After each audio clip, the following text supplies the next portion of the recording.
Okay, I'm going over chapter 5, 6. Chapter 5, exercise 6 in critical thinking. This chapter has to do with rhetorical devices. So we're going to identify different, it would be multiple choice, different rhetorical devices. Okay, number 1, making a former corporate CEO the head of the Securities and Exchange Commission is like putting a fox in charge of the henhouse. This is best described as an example of, we have rhetorical analogy, rhetorical explanation, innuendo, dysphemism, and not a slanter. Okay, so, making a CEO, head of the Securities and Exchange, is like. When you see that phrase, A is like B, you're dealing with a comparison, an analogy. That's what a comparison, and something is like something else. And this is a rhetorical analogy, so the answer is A. Okay, and obviously it's trying to make it's giving a negative slant on. It's very critical, obviously, of making the CEO the head of the exchange because he's like a fox. So it's a rhetorical analogy. Okay, 2. Right. George Bush, quote, won the election in 2000, didn't he? The use of the quotation marks around won has the effect of what? I mean, it has the effect of what? Weasler? No. Dysphemism, downplayer, rhetorical explanation, not a slanter. The answer is C, downplayer. It downplays the significance of his winning. It's like saying he didn't really win. He won in quotations. That's a downplayer. Number 3, the obvious truth is that bilingual education has been a failure. The obvious truth. So that's supposed to be obvious. In this statement, the obvious truth might be viewed as A, proof surrogate, B, a weasler, C, innuendo, D, dysphemism, E, not a slanter. And the answer will be A, proof surrogate, because when you say the obvious truth about anything, what you're implying is that there's evidence out there, it's very clear, but you're not providing the evidence. So a lot of times people say, oh, it's obviously the case. It's obvious that, whatever they continue to say. And it's not, a lot of times it's not obvious at all. And so why would they say that? Well, one way, when you say that, it's a way of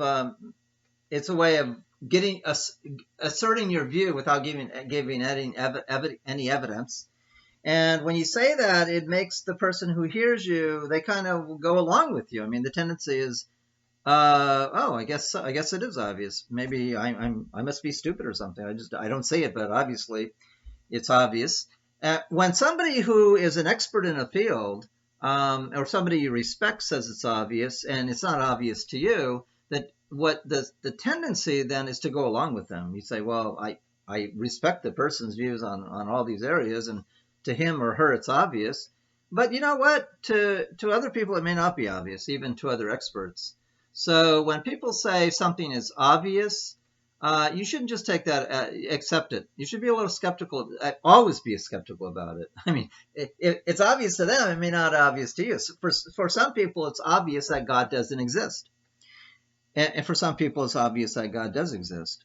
So when you hear somebody say it's obvious, that God doesn't exist, so what are you supposed to do? Well, I guess it's obvious, or it's obvious that God does exist. It's obvious that there's life in some type of life in the universe. The universe is so big and millions of light years, it's obvious that there's intelligent life out there. Well, it may not be obvious to everyone. To me, it's not obvious. I suspect that there's other life in intelligent species in our universe. But until we find until we actually contact that intelligent life, it's not obvious. It may seem to you probably true, and to many astronomers and scientists it does, but it's not definite. It's not obvious. So be very suspicious of when you hear that, when people say it's obvious. Um, make them, ask them, well, give me some evidence. Why? Give me some facts. And if they can't do it, then they're just bluffing. Okay, so number 4. After George W. Bush announced he wanted to turn a substantial portion of the federal government operation over to private companies, Bobby L. Harnage Sr., president of the American Federation of Government Employees, said Bush had, quote, declared all-out war on federal employees. Would you say that the quoted passage is A, rhetorical explanation, B, a euphemism, C, a Weasler, D, hyperbole, a rhetorical analogy, and E, not a slanter?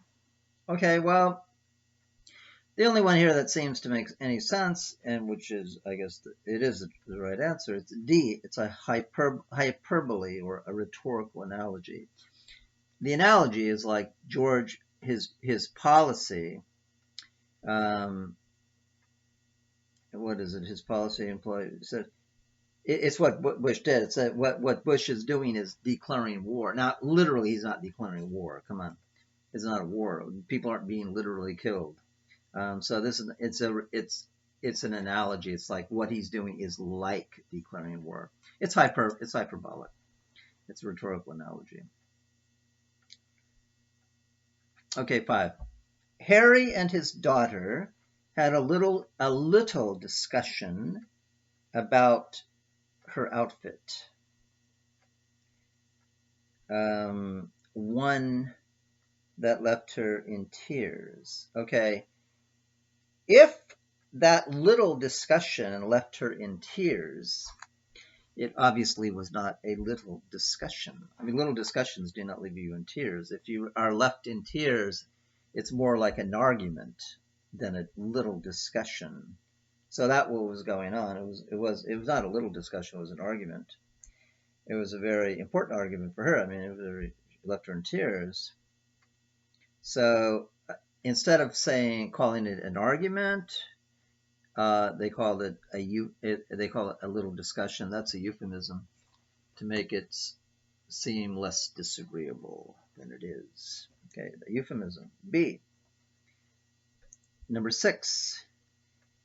And again, I should mention that number 6 has a little orange triangle next to it. That means the answer is in the back of the book. So when you do these exercises, what you should do is at least just the ones that you don't, just browse through the book, and all the ones that have a triangle, look at the answer. If you don't know it, check in the back of the book, because check to see if you're getting them right. Okay, 6. Before any more of my tax dollars go to the military, I'd like answers to some questions, such as why are we spending billions of dollars on weapons programs that don't work? Okay, well, when somebody says, why are we spending millions of dollars on weapons programs that don't work, they're assuming that they don't work. I mean, they haven't shown it. So let me see. So the options are a downplayer, dysphemism, proof surrogate, loaded question. D, it is a loaded question. It's a loaded question because a loaded question, when somebody makes a loaded question, you should be they're assuming another question has already been answered. And in this case, they're assuming that the question, do the weapons programs work, has been answered no already. They don't work. And now the question is, why don't they work? So it's a loaded question. Again, as I said before, you have to be very careful with why questions. When somebody says, why is this the case? Why is something, you should first of all, why is X? You should ask yourself, is it true that X is the case? If it isn't, then you never get to the question why. So number 6 is a loaded question. Okay? So anyway, one thing, as you go through this chapter, if you go through the chapters slowly and do the exercises, by the time you finish the chapter, you will be able, when you're reading anything, to pick out downplayers, proof surrogates, stereotypes, innuendos, hyperboles, dysphemisms, all the different things they talk about. Weaslers and downplayers. There's a lot of these rhetorical devices around because there's a lot of ways of manipulating the reader, a lot of ways of persuading people without actually providing evidence. That's basically what this chapter is about. Persuasion through rhetoric. Rhetoric is using emotive language to persuade people. And as I mentioned before, the classic, or probably the most famous essay on this question is George Orwell's essay, Politics and the English Language, which is in our class reader, which we will be reading in a couple weeks. Okay, so rhetoric seeks to persuade through the use of the emotive power of language. Just keep that word emotive. The big distinction is between emotive and cognitive. The emotive use of language is when you're using language to tap into people's emotions, make them, hate something or love something. That's what demagogues do. Hitler was great at that. Trump does that all the time. I guess all politicians do. So it's not, they all do it, but some of them do it, are more guilty. There's nothing wrong with the emotive use of language. It's just that when it overwhelms the cognitive use, there's a problem. And again, when you're reading or analyzing an essay and you note a lot of these rhetorical devices, it doesn't make the argument less cogent. Basically, what you should do is just ignore it and just try to, penetrate through all the rhetoric and identify what the argument is, what the actual evidence is and the argument is, and just focus on that. But what you don't want to take points away from the argument because of rhetoric. That doesn't make the argument worse. Basically, it doesn't help it or it doesn't make it worse.